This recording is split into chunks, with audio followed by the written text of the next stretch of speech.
Well, I mean, they have some of the most amazing structures human beings have ever created. Yeah. I have many friends that have gone there and said it changed the way they look at the world. It changed the way they look at humans. Really? Yeah, because you just like, you think of people, who knows how many thousands of years ago, it's 4,500 plus years ago, who created these things. Like, what was life like back then? What did they do? How did they do this? How did they get these stones from hundreds of miles away and perfectly cut them and make these insane structures? What would you want to get out of a trip? Just want to see it. I mean, I was baffled by Chichen Itza. I went to see the Mayan ruins at Chichen Itza, and just that alone, you're like, holy shit. Like, what were you guys doing? Like, how did you do this? Like, Yeah. what was the culture like back then, and what happened? And now what they think happened is European diseases that just wiped out the Mayans, because we know that it also wiped out 90% of all North American people Yeah. when they came over here. Just smallpox. It's a great reason to go. It gives you perspective on humanity, and it's just this. I think is it Graham Hancock? Yes. I think one of the big takeaways from his message is that there's a certain arrogance to modern man, and no one could be smarter than we are right now. Right. And it's just simply not true. Well, you know the whole theory behind what he's promoting. It's actually based on this thing called the Younger Dryas impact theory. And this has been substantiated by science that somewhere around 11,000 plus years ago, Earth was hit by comet debris. And this is substantiated by levels of iridium that is very common in space but very rare on Earth, a sheet of it across the world at that certain time period when they do core samples of the Earth, and nanodiamonds that also indicate impacts that are all throughout Europe, the immediate melting of the polar ice caps, the ice caps rather on North America, and all the ensuing destruction that came from that, the extinction of 65% of all megafauna almost instantaneously. It's really, really fascinating stuff. But what he believes is that there was a massive natural catastrophe due to Earth getting hit.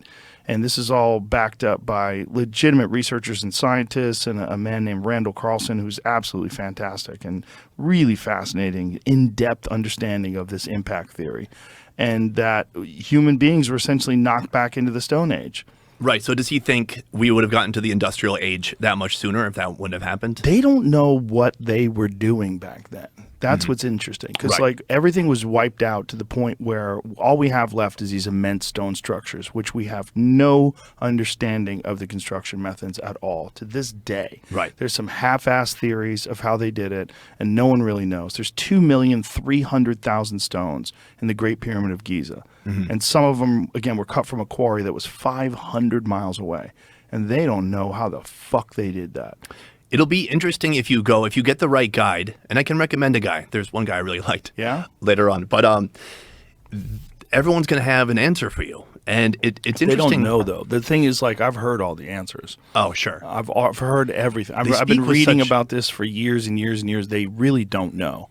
And that's what's amazing about it. What's amazing is you have evidence that human beings who lived in Egypt thousands and thousands of years ago did things that we really can't do today.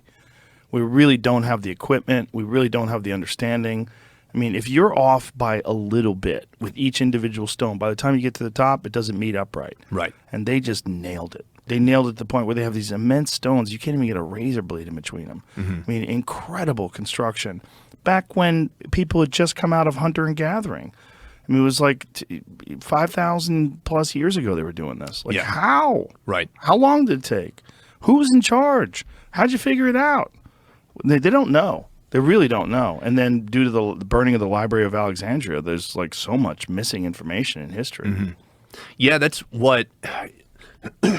Maybe it'll seem unrelated, but this idea, like, oh, if we ever meet aliens or see alien technology, will we be able to figure it out or understand it? It's like there's so much we don't understand about what's already here right now. Yeah. I think human beings used to have a very, very advanced civilization. I think we, when I say we, humans that were living in Africa 5,000 plus years ago, 10,000 years ago, whatever it was, they had an incredibly advanced civilization. And that they, you know, if you think of how long modern anatomical human beings existed, They used to think we went back like 50,000 years, and then they pushed that to like 150, and now some believe it's 300,000, even more.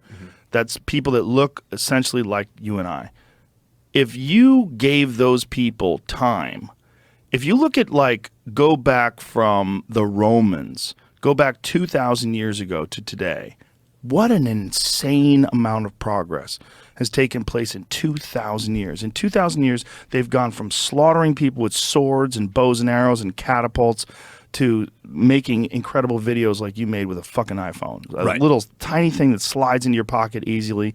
You could travel around the world in metal tubes that fly through the air. You can send video from your phone all the way to United States within seconds. I mean, it's amazing just in 2,000 years. Right. So if these anatomical human beings existed 200,000 years ago and they had enough time and enough agriculture and enough food and resources to develop incredibly complex, really advanced technology that's dissimilar from the advanced technology that we have today.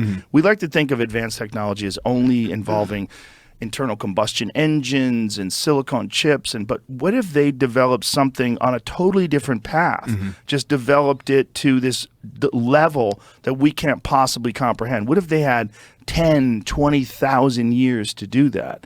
That's likely what we're looking at when we look at the structures in Egypt. We're likely looking at what at one point in time, look, we know all human beings came from Africa. That's the birthplace of humanity itself.